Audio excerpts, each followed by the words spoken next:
You're listening to LA40 with Katerina Cozias, only on LA Talk Radio. All right, good morning, LA, and welcome to another episode of LA40 here on LA Talk Radio. I'm your host, Katerina Cozias. It is Thursday, a little past the hour, and we thank you for tuning in. I am so very excited today because we have an excellent program in store for you. I am joined this morning by a very special guest whom I'll get to in just a moment. But first, I want to let you know that we are going to be unveiling the mysteries of the marketplace today. That's right. If you have ever wondered, as either a buyer or a seller of products, whether your product is properly priced, whether you're getting fair value for your dollar, well, then you're going to want to tune in, because today we have the luxury of having CEO and founder of Multidimensional Economic Evaluators, Mr. Doug Howarth, on the program. Doug, welcome. Katerina, thank you so much for having me here. It's how great was to be here. how was the traffic for you this morning in LA? Well, if you get Waze, you can get around it. So I found my way to get down here with Waze. There we go. So. We used Waze to find our way. Yes, we did. I love it. Although I did find that you have a psychic nearby, and I seemed to startle her on the way in, which surprised me because she should have known I was coming. So. That's a good one. Doug, another thing that people should know about and know that is coming down the pipe is you are shaking up the economic world with an introduction of something that is evolving economic paradigms around the law of supply and demand. Me, which is your company, Me Evaluators, is ushering in a new dawn with something you're calling the law of value and demand. Yes, it's the basis for our new discipline, which we've discovered, which we call multidimensional economics, or ME. So when we're talking about me in caps, that's multidimensional economics. And what we've discovered is a way to measure the value of products and compare that to the projected sales of the products at the same time. This is a discipline that can be used by buyers, sellers, and manufacturers alike. It lets the practitioners make or save money.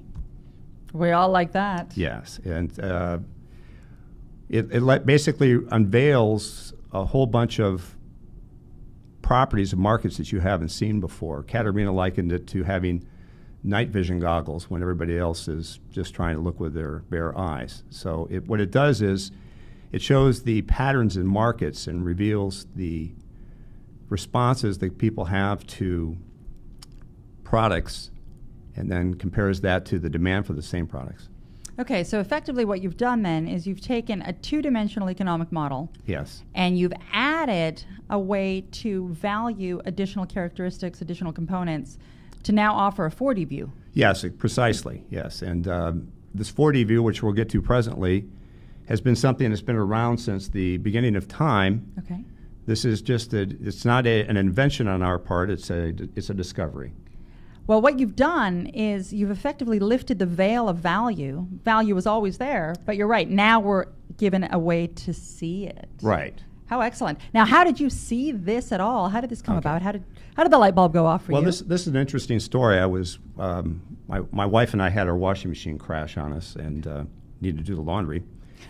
So we went down to our local Best Buy, and we're there to shop purportedly for washing machines, but I kind of wanted a new refrigerator too. And so you're in the store dallying a little bit. I'm dallying. Okay. She's looking at washing machines and wondering where I am, and I'm looking at this big black monolithic refrigerator, and it's the work of art. It looks like something right out of 2001. It looks like the monolith, and 2001: Space Odyssey. 2001: Right. Space Odyssey, and I'm just fascinated by this and kind of mesmerized. And all of a sudden, my wife said, I can hear her calling. Apparently, she's been calling for a while, and she says, "What are you doing?" I said, "Well, I'm looking at refrigerators," and she said, "We're here for a washing machine. Could you come over here, please?" I said, "We can't get a refrigerator." She says, "Budget, not yet. No, we can't get a refrigerator."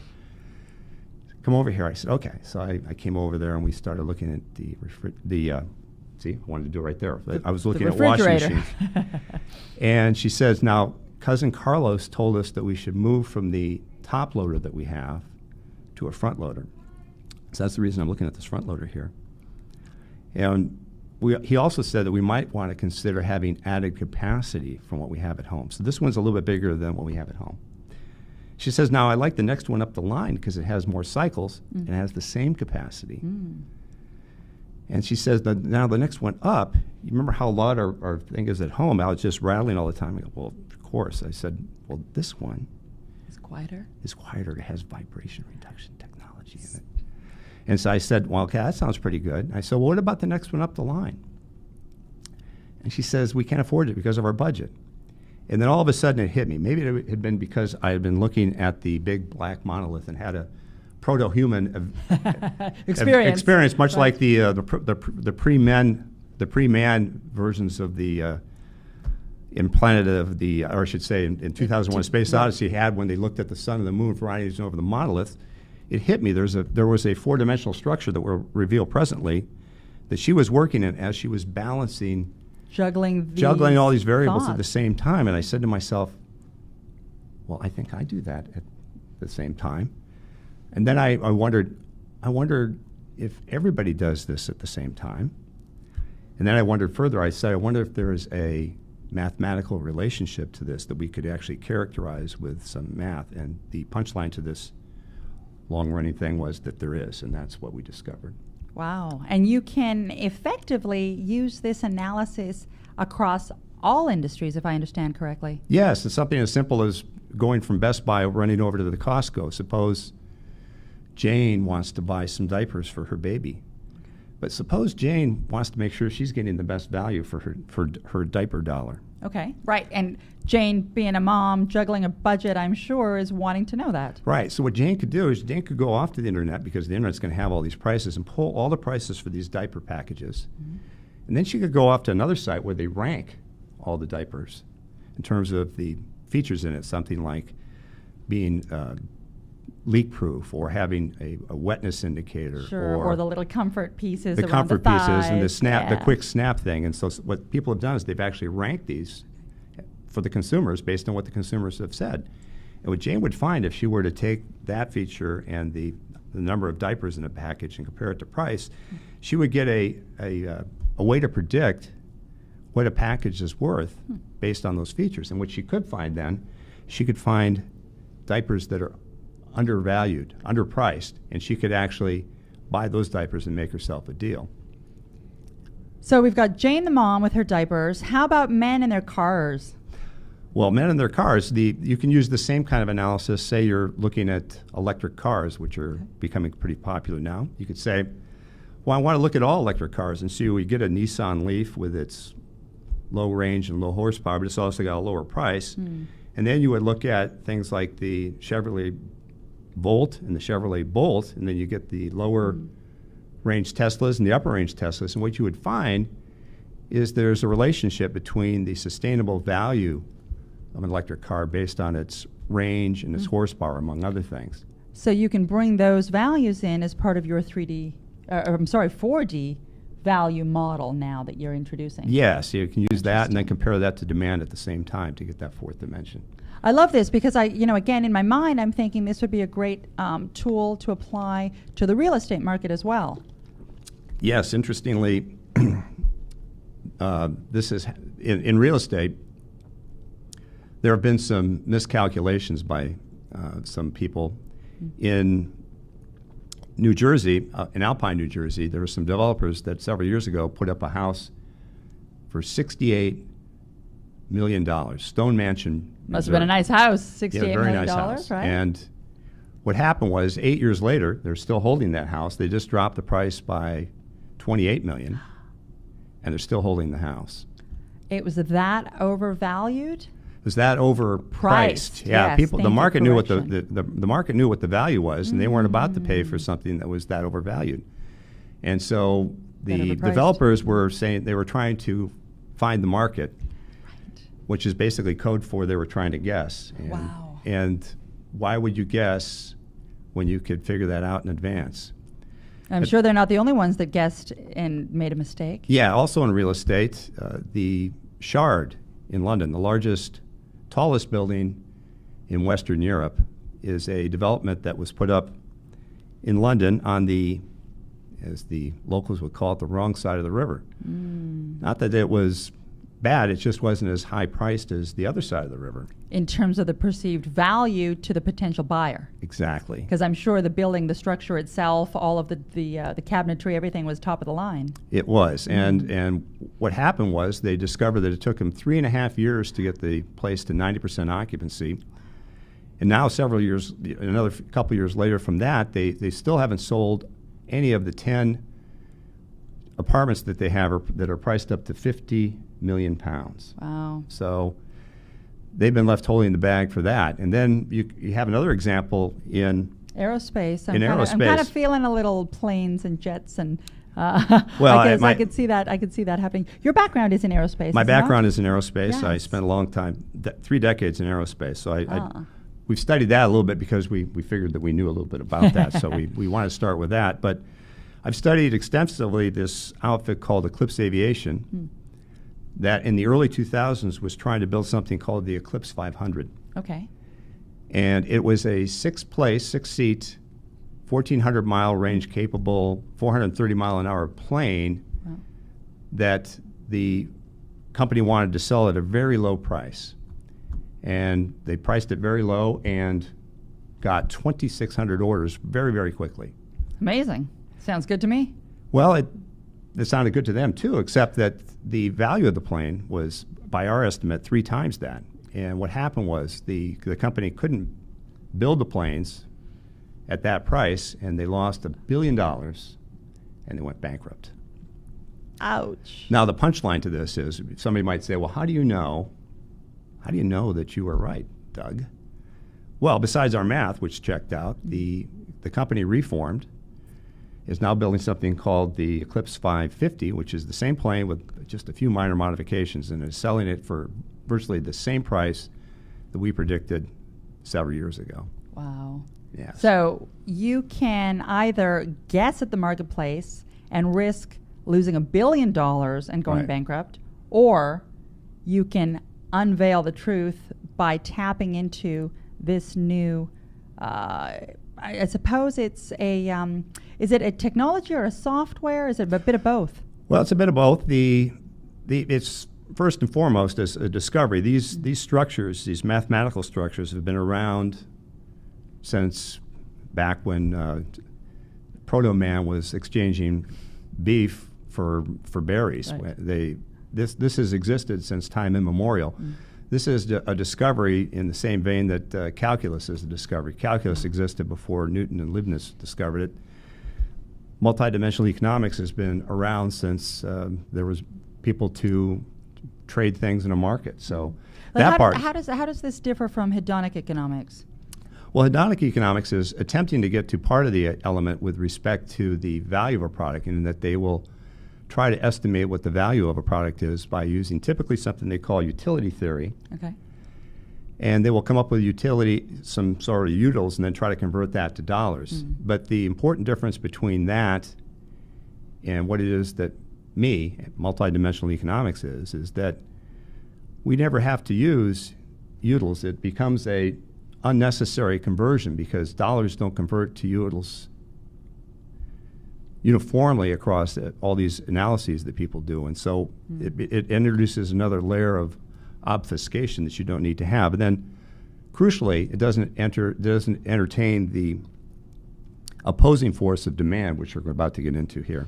Okay, because we've talked a little bit about, or in some of the research I had done in leading up to being able to speak with you today, you talk about something called the non-negative. Can you get into that a little bit for us? Right, and this relates to something that everybody here knows, including you, Katerina. You know tug of war, I'm supposing, right? Tug of war, the children's game. Right. I used to play tug of war. You used to play. I think we all did when we were kids. I was a little scrawny little girl, though. I didn't have much tug to me, but I enjoyed playing. Interesting, there happens to be a professional tug of war series. I didn't even know that until I started doing research on this. But there you go. What we like to point out is that value and demand are connected to each other in linked, non-negative, opposing states. That's long-winded, isn't it? Yeah, you've thrown me into a state of confusion, Doug. Okay, Okay, explain well, that a little bit. let's go back to tug of war. Tug of war is are two teams playing in linked, opposing, non-negative states. Okay. There are no negative geographies, and so each team in tug of war, they're on either side of a line, but they're on a positive surface, right? And so both teams respectively. Right, and so what this actually brings up an important precept that had to basically come before where we could understand multidimensional economics, which is that certain elements, like in a market element or a pencil, the pencil is moving in the pencil direction. It has a relationship to physical space, but it's not tied to physical space. Okay, I can see that. And so we could imagine a long gold pencil marking the positions of people in tug of war. There's little people there? These little people here. Great. These little red spheres are little people. That's me in the back. Actually, they kind of look like the guys from Google Maps. These must be Google Map people, right? You had the Google Map people all lined up in a row, and I wonder if they could see each other if they did that. They like to look at buildings, they could wave at each other this time. So what we could imagine instead is, instead of these things being a tug of war, imagine instead that these were prices for those electric cars we talked about before. And so this might be a 0 point. One thing that multidimensional economics will stand is it'll stand a 0 point, but not anything negative. And the reason for that is that this is a little important aside, is that people can have costs and they can have revenues. And if you have more costs than revenues, we call that a negative position. But what is it really? It's the comparison of two positive numbers. And that turns out to be a hugely important observation here, too. So what we're going to... So that there's the non-negativity in the marketplace in that... Yes, precisely. Interesting. So in this case here, what we could suppose this is starting at 0 here, this pencil. Sure. And as we move away from 0, we have something like a Nissan Leaf, and then a Chevrolet Volt and the Chevrolet Bolt, and then some of the Teslas. And so what would happen if we were to tip that so that it stood straight up? What would happen? Absolutely nothing, right? This is right. we still know where everything is. Right. Because it's in the pencil direction. Okay. You're just looking at it in a different dimension. Right. And so instead of calling this the pencil direction, we could say the pencil is price, and now the price direction is this place. This direction right here. So now, getting back to this, we're going to ask you, listening audience, to imagine something here. Okay. All right. Because you're going to need to imagine this. They'll probably flash it on the screen here in a little bit. Sure. But imagine a rectangular house built of 2 square rooms with 1 common wall. Okay. Can you imagine that? Okay. 2 square rooms, rectangular house, 1 common wall between the 2 rooms. Okay. Now imagine that house with the roof removed. And now imagine removing the end walls. Okay. And now imagine removing the front wall, and you're kind of looking down on it from one side. So you're looking down on this 2-room house, and all you have left is the back wall and the common wall in between. It looks like a big T with a floor there, obviously. Right. It's a big T on top of a floor. And we have an example actually with us. Yes, we do. Okay. And they may flash this on the screen. Right. Sure. This is that example for electric cars. And we have a red demand plane here, which we'll get to in a little bit. And then we have this green. You won't be able to see all this if you look at this in the shot, but there's a green value space on the right-hand side. And what we could notice with electric cars is this thing, that what we talked about before, is that imagine the listening audience, imagine the left-hand room of this now stripped-down house. Imagine where the back wall in the left-hand room hits the floor. Okay. Okay. That forms the line. Where the back wall hits the floor forms the line, running from the common wall, away from the common wall, out to the end of the house. What if we called that line horsepower? And then there's a line where the common wall in the left-hand room, where the common wall hits the floor. Okay. Where the common wall hits the floor in the left-hand room, that also is forming a line. Okay. And what if we call that line range? Because how many men out there go buy a car, they look at horsepower and they look at range, absolutely. Right. And so what we would find is, if we were to plot these points, that these points would start to move away from the origin, they'd have one sort of slope going away for horsepower and another slope going away for range, which is to say, as we add range and we add horsepower, we're adding price. And so we recall that we had the gold pencil with its price points here. Well, if we had those price points basically in the right-hand room, we took the gold pencil, put it up into the common corner here, and put these price points so that they match the price, so that they match the value space, and then extended them off to the right.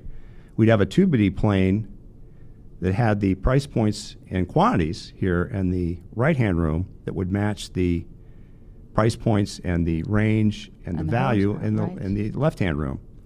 And so we'd take a 2D plane and we glue it to a 3D space, and we end up with a 4D model. Exactly, because they're saying they share the same common axis. Now, where this comes from, it comes from Jon Snow.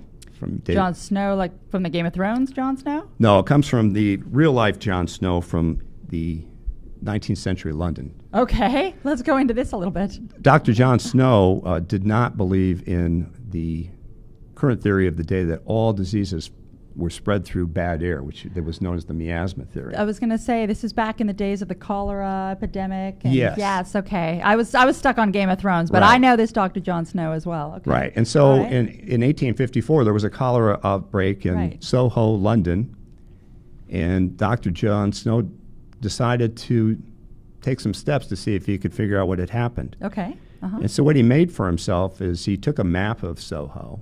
Okay. And what he did was he went around the neighborhoods and he started to ask all of the locals and reading the newspapers. Sure. And he figured out where all the people had died.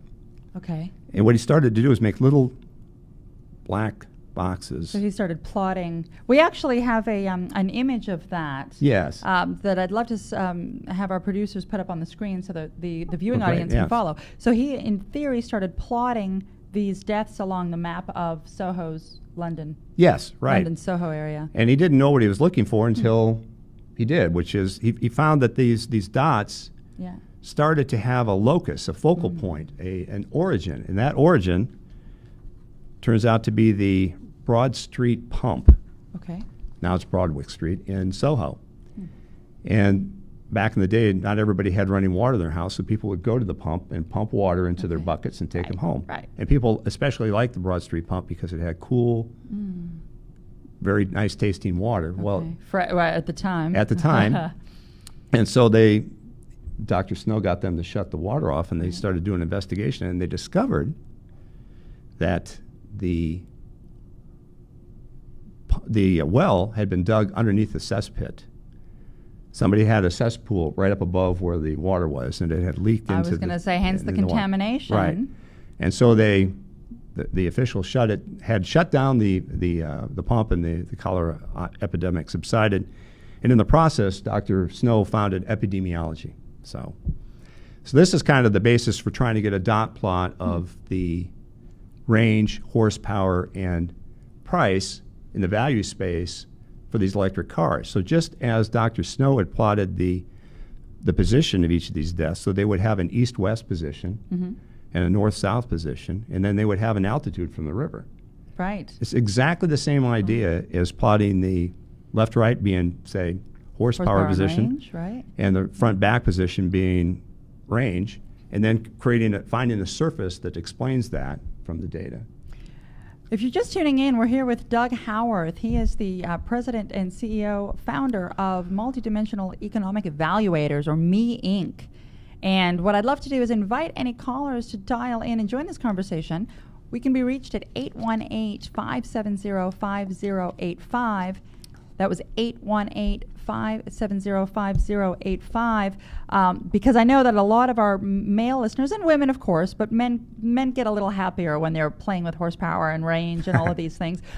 In addition to offering the purchaser of a car the ability to understand whether the car he's about to purchase is a fair market value for him, you're also, with this technology and with the image that we flashed on the screen a little bit earlier, giving not only the price points and allowing people to understand where that is relative to the value. But you're also identifying the gaps in the marketplace that might exist for suppliers to go play in. Right. That's an important point. Yeah.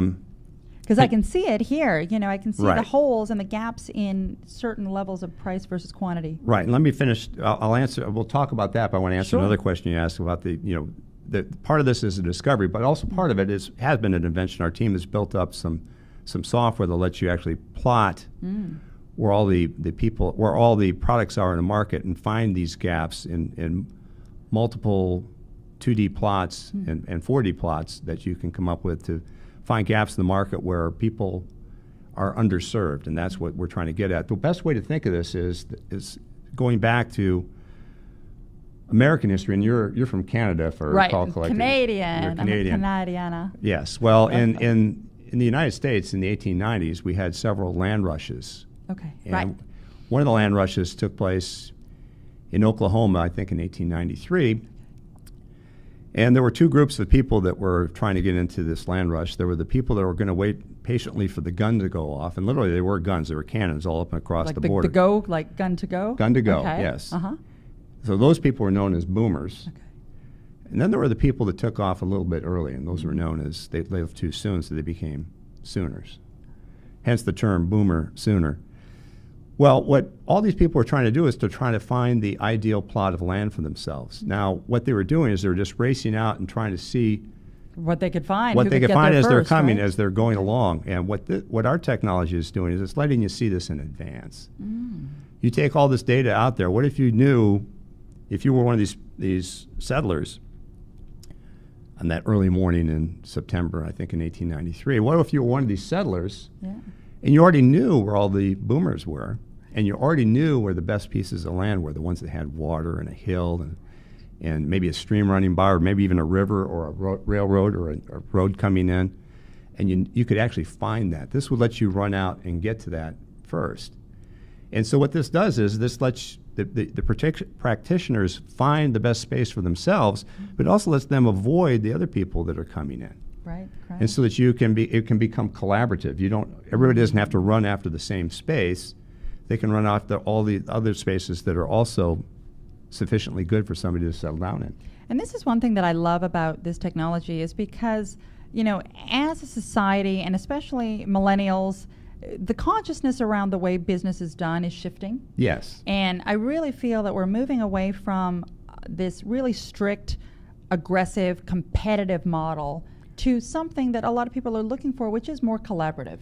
That's an excellent point, Katerina, because millennials, more than any other generation, rely on everybody else's opinions to try to form their own opinion. They don't go off and make big decisions uninformed. I mean, my wife and I formed a little team of two trying to figure out the best way, along with cousin Carlos, to figure out what kind of washing machine we needed to do. So we had a little circle of three, I guess. Mm-hmm. Well, you're going out, you're contacting your friends to figure out what car, what washing machine, which restaurant you want to go. What should I be juggling? What's right. important? Well, what this is doing is it's taking, if you put all enough data in, it's taking everybody's opinion and melting it down to the collective opinion of everybody at the same time. And that's hugely important and hasn't been done before. Yes. I love that. Now, what it's doing it's actually going to show you in this other connected state, which is this demand state, it's going to show you what happens if you raise or lower prices. It's going to figure out what the change in demand is. And the way it does that is it looks at, there's 4 different ways to measure demand. Okay. Or 5, actually. The 5 is there's aggregate market demand, where we basically figure out all the money that's in the market by price bins. Okay. Then we plot that.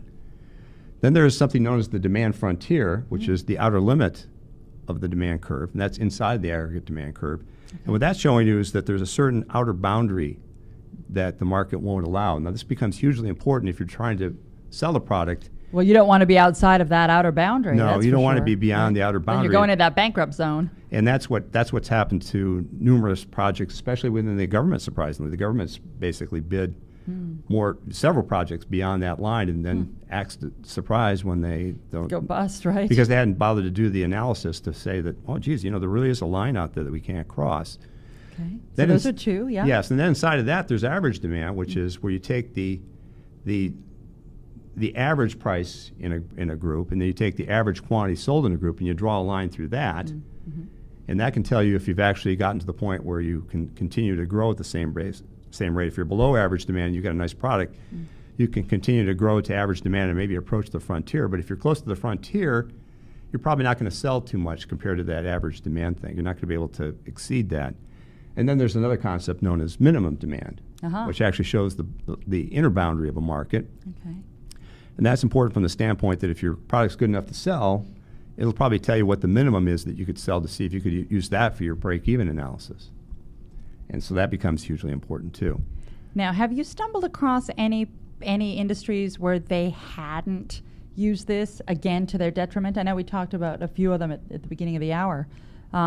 But anyone else that has made millions of dollars of mistake? Surprisingly, where I said we could do this for ground beef, we wanted to see if this thing would work for commodities. And so what we did was... Had you done it for ground beef?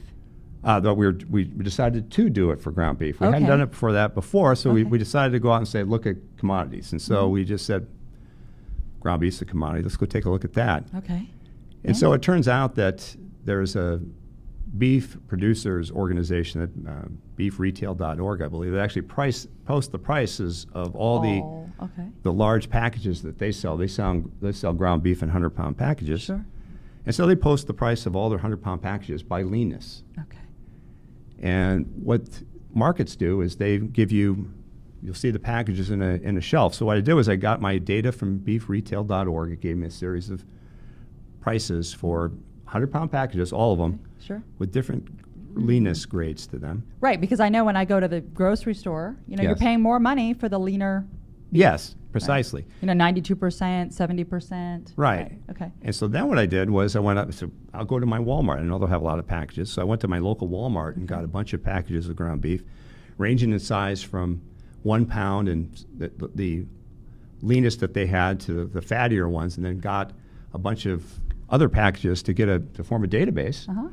Really lean, really big, really lean, really small, less lean, bigger, very lean and bigger, the whole gamut. And so what I did was I created a database for this, or I should say made the database out of the data, and discovered that on those 100-pound packages that were being priced, back in January 2012, there was a boo-boo on the part of the beef retailers, and that they had one package that was 34 cents a pound underpriced.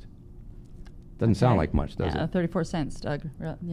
What am I worried about? Relax a little bit. It's not even a quarter and a dime, is it? Well, we might even leave that on the street, right? Yeah, you might leave that on the street. There. Except there were 290 million pounds sold at this price. And for those of you without a calculator, that's a $100 million error that they had that they weren't aware of, unless they wanted to give it away. But sorry, you just said that was $100 million error? $100 million error, yes. And that's something that, now I could have refined my analysis to start to knock the number to give you more decimal points of certitude with which the number I posted was. But this is something I did in 2 days by myself. And so you can imagine this becomes pretty useful information for somebody that wants to run off and analyze their industry, because the potential for the loss or the unfound revenue in this case can be pretty dramatic. Yes. Absolutely. Yes. Wow. And this could work for diamonds too. We haven't applied it to diamonds. In fact, ladies, listen up. Keep going. There is a pro football player, Drew Brees. Okay. I believe Drew Brees is the one that, this was just in the news this week, he figured out that he'd been overcharged for his diamonds, for his jewelry. And while we haven't studied it, it's pretty clearly the case that the value in a diamond, the sustainable price, again, value means sustainable price in our vernacular. The value in a diamond is a function of the carats, how big it is, the color of it, the clarity of it, and the cut of it. Now, what would be a very interesting study would be for somebody to go down to, say, the Diamond Mart that we have here, the Diamond District in LA. And do something similar to what you had done with the ground beef at Walmart, right? Yes, just collect various samples. Right. In fact, you could actually talk to a retailer and see what his demand curve is, and you could help him figure out, am I making or losing money with my diamonds because they're over or underpriced? You can lose money either way. We've already discovered that. So you need to figure out if you're spot on your price, or if you need to modify it based on how the market's reacting to you. The important precept here is that producers determine the specifications, but buyers determine value, and buyers determine quantities sold. So if you don't match to that, you may suffer the consequences. Well, and I'd love to go back to this example at the beginning where you and your wife were in Best Buy, and one of her value items that, one of the characteristics she was considering was how quiet was the washing machine, right? Yes. That's not something on a typical old school supply and demand model that would have ever been taken into consideration. And yet, as a purchaser, as a buyer, that could be the make or break variable for me to walk away from this product. Right, and that's that also brings up another important point. When we start to do this value analysis, we've had several cases in which we've had up to 8 independent variables, which for you mathematicians out there, that are not cross-correlated to a threshold, that actually describe the value of a product at the same time. 8 different factors that might come in. And so what you can do then is you can check those 8 factors, and you can check another 6, 7, 8 factors, and you can keep making multiple cuts at this to come up with a way to vote out the best configuration of any product that you're trying to make. What I like that you've made is you are breaking the law of supply and demand. You are ushering us into effectively the future. Yes. And I find that really exciting. Well, we do too.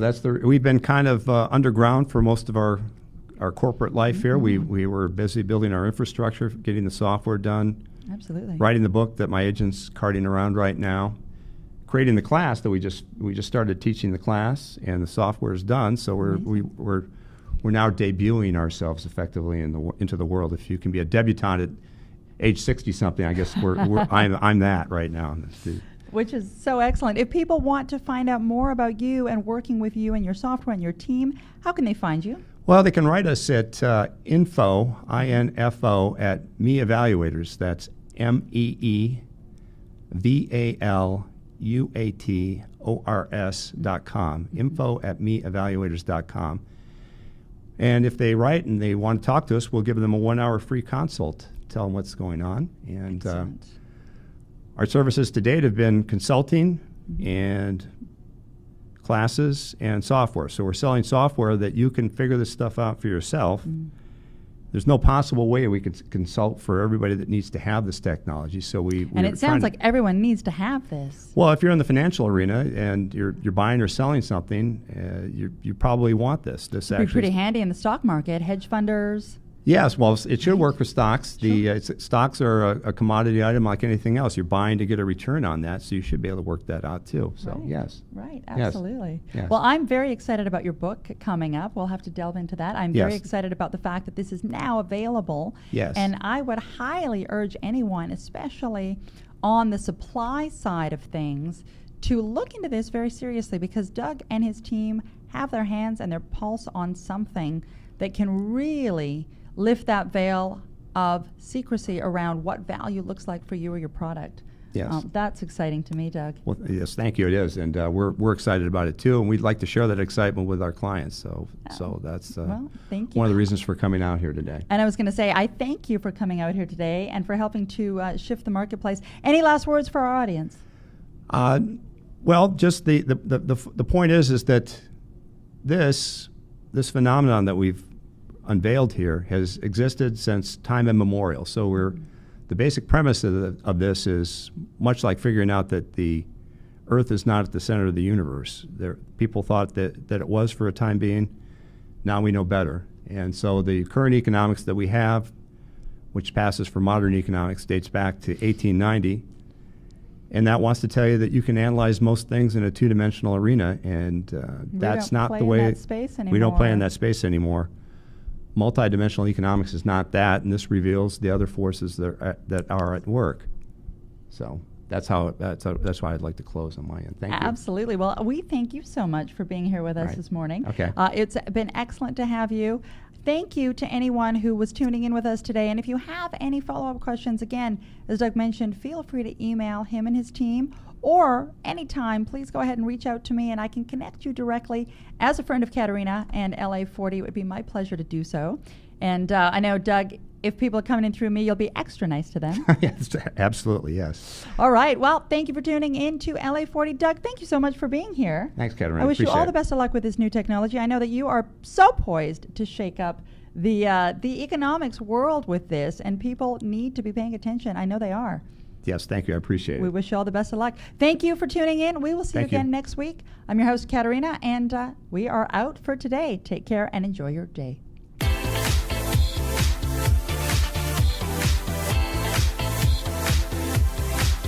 You're listening to LA40 with Katerina Cozias, only on LA Talk Radio.